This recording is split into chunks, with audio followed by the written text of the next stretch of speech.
ازيكم عاملين ايه؟ انا ريهام من جوستو فود. النهارده هنعمل مهلبيه يا جماعه. بس مش مهلبيه عاديه، دي مهلبيه بجوز الهند. وطلعت خطيره جدا وان شاء الله تعجبكم.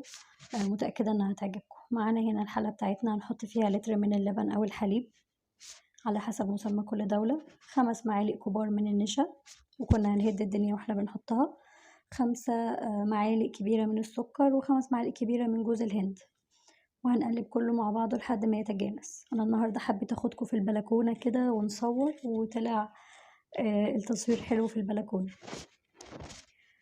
هناخدها بقى على النار هنا اهي كده. بعد ما تقلت على النار، القوام بتاعها تقل وحلو، هنضيف لها ربع كوبايه من الشوكولاته البيضاء ومعلقه من الزبده. تمام، قربت لكم شويه الصوره عشان تشوفوا بوضوح اكتر، بس وهقلب لحد ما الشوكولاته تسيح هي والزبده. تمام، وبعدين هنضيف ربع كوباية من الكريم شانتيه، وهنقلب برضو لحد ما يختفي الشوكولاتة.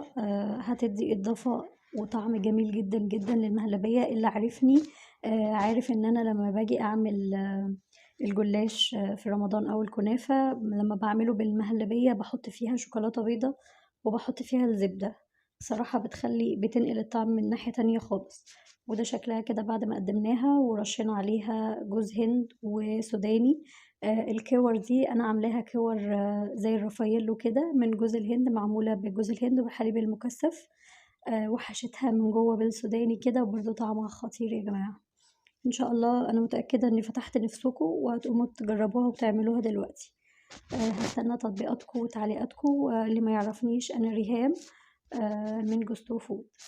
يلا سلام.